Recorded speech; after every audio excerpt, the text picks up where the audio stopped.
The hidden path. The storm came without warning. Ásta had been hiking alone through the moss-covered lava fields near Hveragurdi, her boots crunching against black rock that seemed to drink in the fading light. She had promised her grandmother she would return before dusk, but the sky had turned a bruised violet far too quickly, clouds rolling in like a tidal wave from the sea. The air smelled of sulfur, sharp and raw, and the ground steamed in places where geothermal vents breathed their hot whispers into the evening. She quickened her pace, clutching the straps of her pack. She thought she knew this trail. Her family had walked it for generations. But now the stones looked unfamiliar, and the cairns that should have marked her way seemed to vanish into the mist. That was when she saw the figure. A small man, no taller than her waist, stood on a boulder dressed in clothes the color of stone and moss. His face was pale and angular, his eyes far too large for his head, glowing faintly like embers hidden under ash. Ásta froze. Her grandmother's voice echoed in her memory. Always greet the huldufólk with respect, Ásta. They are older than the mountains and sharper than the wind. Speak ill of them, and you may never find your way home again. Swallowing her fear, Ásta bowed her head slightly. Góðan daginn, she said, her voice trembling. Good evening. The creature tilted his head, studying her. Then he smiled, though it wasn't the kind of smile a human would give. It was too wide, too knowing. You've stepped off the path, he said in a voice like water running under ice. Do you wish to find it again? Ásta hesitated. Everything in her screamed to run, but the mist had thickened, and she could barely see 2 steps ahead. Yes, she whispered. The huldufólk's eyes gleamed. Then you must follow me, but beware. Our paths do not lead where you expect. Before she could answer, he leapt down and vanished into a crack in the lava field. A flicker of torchlight glowed faintly inside the fissure. Ásta's heart hammered. Her grandmother had told stories. Whole villages lured into the hills, never to return. Travelers who vanished for a single night only to find that 100 years had passed.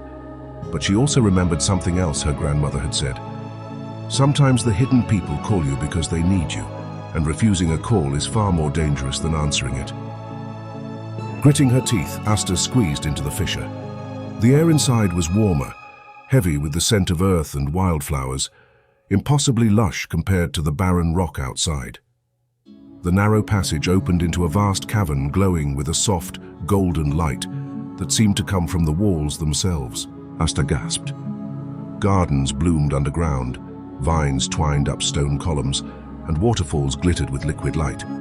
Dozens, no, hundreds of huldufólk moved gracefully through the cavern, carrying baskets of berries, weaving shimmering cloth, and singing songs that seemed to bend the air.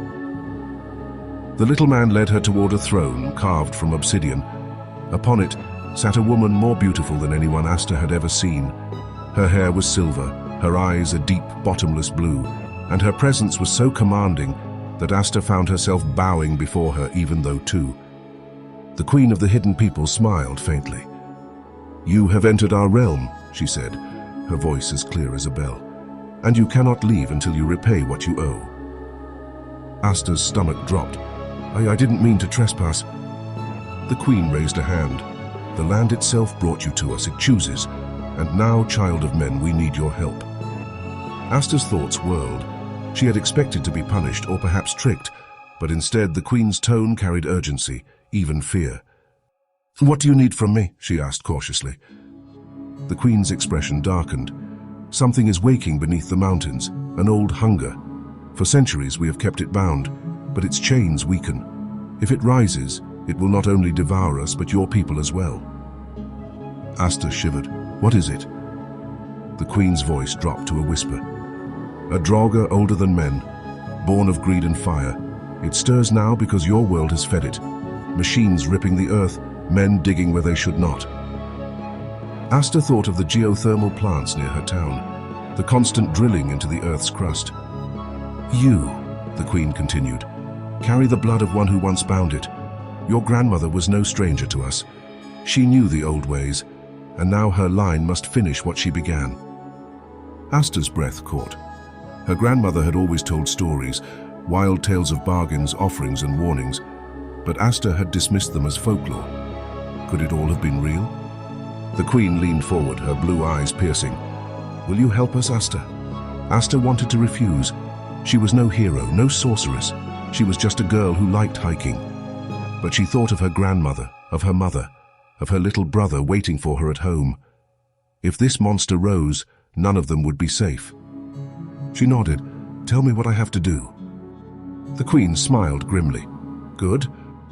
She gestured, and two huldufólk stepped forward, carrying a bundle wrapped in cloth.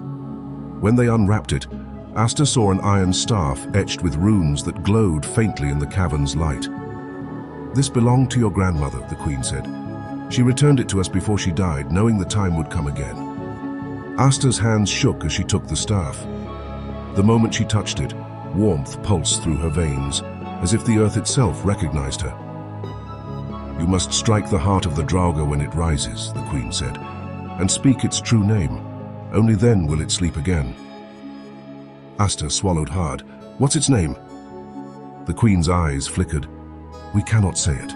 Names bind us, but the land will whisper it to you if you are brave enough to listen." The ground shuddered beneath her feet. A distant roar, low and furious, rolled through the cavern. The gardens quivered, waterfalls trembled, and the huldufólk fell silent. "It wakes," the queen said. "Go, child of men, you have little time." Before Ásta could protest, the cavern dissolved around her. She was back in the storm, standing on the edge of a deep fissure in the earth. The staff burned hot in her hands. The ground split open, and from the depths a shape rose, vast, skeletal, wrapped in flames that refused to die. Its eyes burned like molten stone, and its roar shook the sky. Ásta's terror nearly rooted her in place, but the staff vibrated, tugging her forward, pulling her toward the monster. She stumbled closer, the wind whipping her hair, the rain turning to steam as it hit the creature's heat. She pressed the staff to the ground. For a moment she thought she heard something, a whisper faint as the wind through grass. A name. "Hrimthurs," she whispered. The Draugr's head snapped toward her. The ground cracked, lava spilling in streams. Ásta lifted the staff, heart pounding. "Hrimthurs," she screamed. The runes blazed. The creature roared, lunging for her, its burning claws stretching wide. Ásta drove the staff forward with all her strength. It pierced the monster's chest. Light exploded, blinding and searing, and a sound like mountains breaking filled the air. The Draugr screamed, collapsing inward, its body folding into ash and molten stone until the fissure swallowed it whole. Then silence. When Ásta opened her eyes, she was lying on the moss, rain pattering gently around her. The fissure was gone. The land was whole again, as if nothing had happened. In her hands the staff was cold and dark, and on the wind, faint but clear, she heard her grandmother's voice. "Vel gert, barnid mit." "Well done, my child." Ásta sat up, trembling, and realized she was back on the trail, the real trail, with the cairns marking the way home. She rose unsteadily and began walking, the staff still clutched in her hand. Behind her, in the mist, she thought she saw small figures watching, eyes glowing softly, not with menace, but with something like gratitude. The hidden people had returned to their realm, but Ásta knew they would never truly be gone. And now neither would she.